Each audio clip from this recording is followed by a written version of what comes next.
Hi, I'm Dana. And I'm BJ, and this is Defender versus Offender.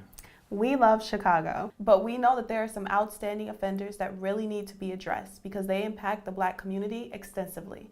We've decided to devote a few episodes to a big offender, gun violence. This is a well-known issue in Chicago. Daily news segments on gun violence in Chicago seem to sensationalize what's going on. And despite all of the media coverage that Chicago receives for gun violence, it doesn't seem to spur viable change within the affected communities.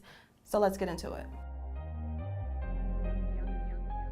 Gun violence in Chicago will remain a prevalent issue if we don't take the measures to provide economic opportunities to the south and west sides of Chicago, similar to the north sides. After-school programs need to be created so that the youth have opportunities to create positive, challenging experiences with their friends and not have spare times on their hands with a lack of supervision. We need affordable and easily accessible mental health facilities to address the concerns of the mentally ill and jobs that provide a living wage and benefits within the community. While the Safe Neighborhoods Reform Act will provide guidelines for judges to sentence the repeat gun offenders at the higher end of the existing sentencing range, which will help take violent criminals off the street, it will do nothing to actually stop the cycle of creating violent criminals in the first place. While I agree with your call for more opportunities present on the south and west side of Chicago, the CPD has actively attacked gun crime in the city, and just last year the homicide rate in Chicago decreased 16%, and 20 out of 22 police districts have reported a reduction in shootings from 2016. Last year alone, Inglewood saw a 43% reduction in shootings, nearly half. Yes, progress was made in 2017, but in 2015, the homicide rate was 485 in Chicago. Now we're satisfied with 650 people dying of gun violence. That's insane. And we can't excuse it on a large population either. Do you know what the homicide rate was in New York? 284 deaths from homicide. Why aren't we striving to hit those numbers? We are.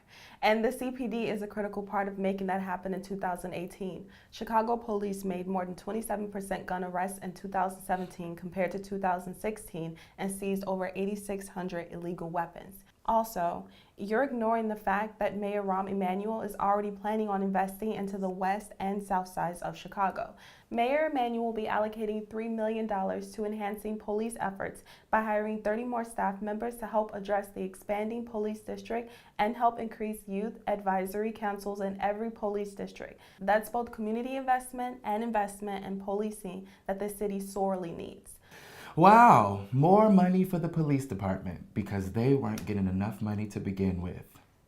The CPD budget for 2017 was $1.4 billion. The CPD budget for this year was $1.5 billion. Do you know what the community could do with just a quarter of that money being invested in a community building and educational opportunity for residents on the south and west sides, which could include courses on firearm possession and the responsibility it entails? Something I'm sure North Side residents have greater exposure to. If Mayor Emanuel invested $1.4 billion into the disadvantaged communities of the West and South Sides, we wouldn't have a gun violence problem. We wouldn't have a dropout problem. We wouldn't have a community constantly living on the edge. But no, he'd rather dump more money into the police department instead of actually addressing the issues for why we need the department in the first place. The North Side doesn't face issues of over-policing, yet they account for less than 5% of gun crime in the city. When it comes to gun violence in Chicago, the North Side isn't even a real part of the equation, and it doesn't take a genius to see why.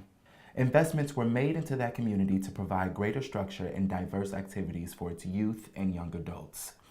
Why can't we guarantee that kind of safety and opportunity for all of Chicago? I agree that we need community investment to fight the heart of the issue, but that cannot come at the expense of negating policing. There are a lot of factors that play into this offender. Our upcoming episodes will cover some contributing factors to gun crime, including Illinois' gun regulations, as well as tracking mechanisms and transparency for gun crimes. Later, we will also be taking a close look at how money plays into gun crimes, both in the economics of guns as well as city budgets. This will include the proposals from the candidates from the upcoming gubernatorial primaries. So stay tuned, and as always, feel free to comment on our Facebook page at Chicago Defender and follow and comment on Twitter at Shy Defender. Thank you for watching, and we'll see you at the next episode.